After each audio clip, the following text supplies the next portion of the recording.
Les candidats aux législatives affinent leur tactique de campagne et recueillent des soutiens nationaux. Sous la menace de plans sociaux, la CGT fait sa promotion auprès des TPE. Le fil vert, un succès de plus en plus important.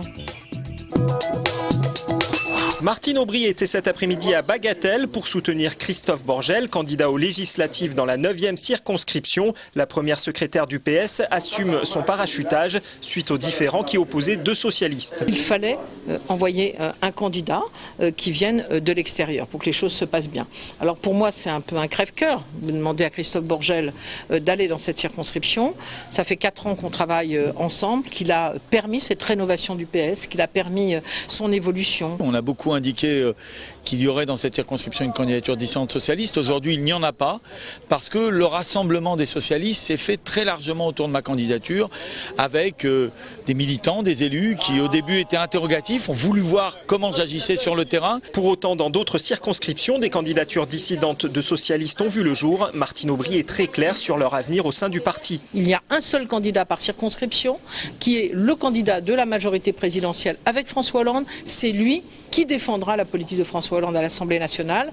Tous les autres n'ont pas vocation à se présenter comme étant dans la même disposition. Et d'ailleurs, lorsqu'il s'agit de socialistes, ils ont été exclus. Martine Aubry a profité de ce déplacement pour affirmer qu'elle n'était pas candidate à sa propre réélection à la tête du PS.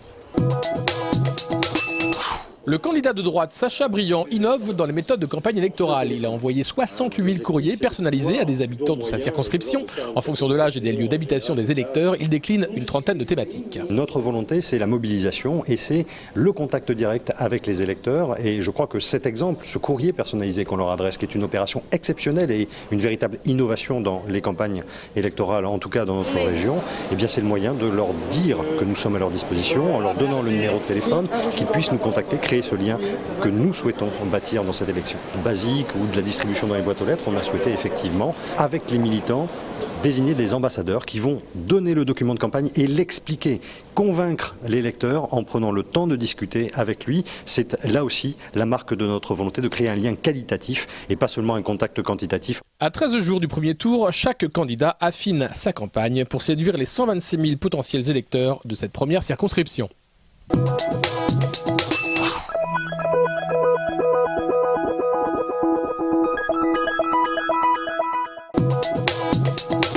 La CGT et la Fédération du commerce ont mené une campagne d'information toute la journée dans leur bus.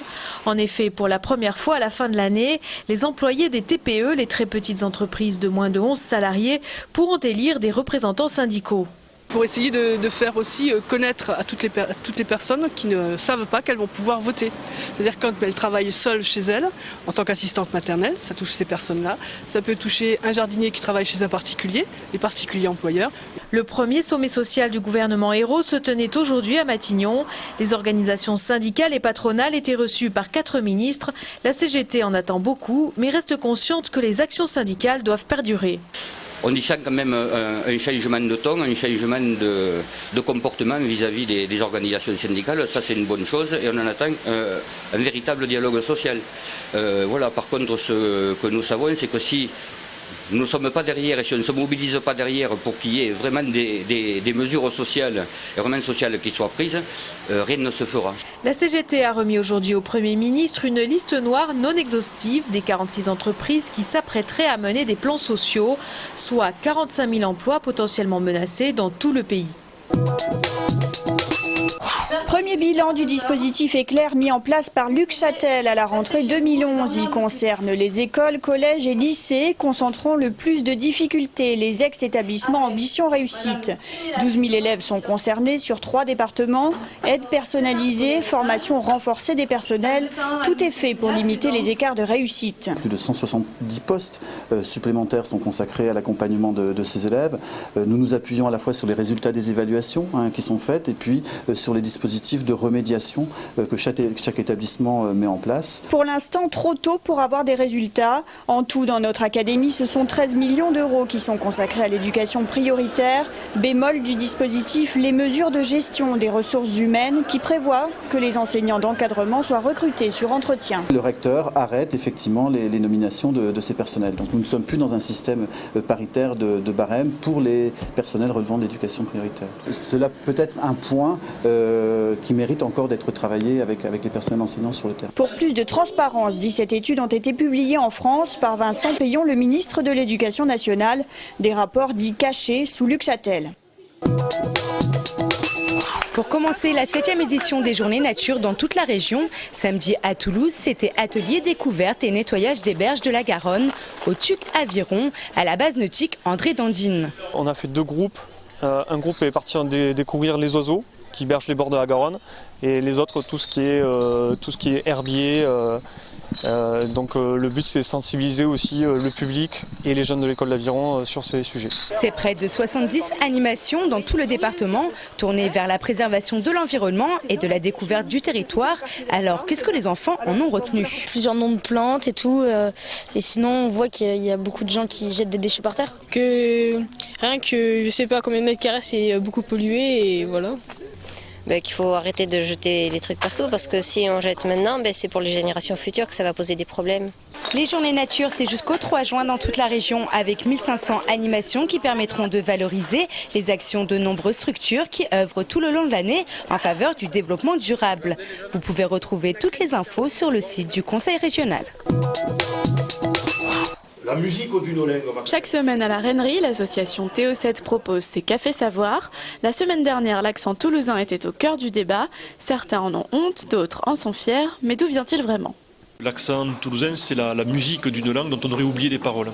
Alors ces paroles, c'est quoi? C'est la langue occitane. Donc on parle français avec une langue occitane. C'est pas la loi du sang, c'est vraiment la loi du sol. Si le sujet peut paraître cocasse, il attise pourtant les débats. L'accent qui est attribué à l'occitan. Il n'y en a plus trop, ou voire il n'y en a plus du tout, ou alors on ne sait plus les identifier. L'accent toulousain a pourtant bien des particularités. Il prononcera toutes les syllabes, il ne roulera plus le R, comme le disait Nougaro dans la fameuse chanson de Toulouse. Il aura une accentuation sur les mots, et pas seulement une accentuation de phrases. Donc il dira la petite fille va à l'école, et non pas la petite fille va à l'école, avec un seul accent. Qu'il laisse rêveur ou qu'il fasse sourire, une chose est sûre, l'accent toulousain fait voyager. Il est chantant, il est gai, puis comme on me disait quand j'habitais Tours, parle-nous, ça nous rappelle les vacances. Voilà. Ce week-end, les randonnées du fil vert VTT fêtaient ses 20 ans à Saint-Jory sur le territoire du Grand Toulouse. Le principe était d'organiser des parcours sportifs et techniques le samedi et plus accessibles le dimanche à destination des enfants et des familles. C'est accessible pour tous avec beaucoup d'animations autour de l'environnement et des sports de nature puisque c'est un événement également éco-responsable qui met en avant un peu toutes les actions en lien avec le développement durable. Cette manifestation localisée dans des villages différents chaque année pour promouvoir les réseaux verts et cyclables du Grand Toulouse. Une façon donc ludique de partir à la découverte du patrimoine naturel et culturel des environs. Je suis venue pour m'éclater. C'était bien, il y a plein de parcs et c'est des trucs gratuits donc on voudrait bien y aller. Il fait 10 km. Ça va, t'es pas trop fatigué? Non. Près de 5000 participants cette année contre 3500 attendus. Une réussite donc pour le fil vert qui vous donne rendez-vous pour le 6e marathon Toulouse Métropole le dimanche 28 octobre prochain. La grande parade du cirque contemporain de Toulouse en piste, c'était samedi soir au départ du Grand Rond jusqu'à la prairie des Filtres à Toulouse. Un défilé composé de wagons de déambulation créés autour d'ateliers avec plus de 1000 artistes amateurs et professionnels pour ce spectacle qui avait pour thématique Dedans, dehors. Toulouse en piste, inscrite dans le projet culturel de la ville, met en valeur pour la 4e année toutes les structures locales du cirque face au public toulousain.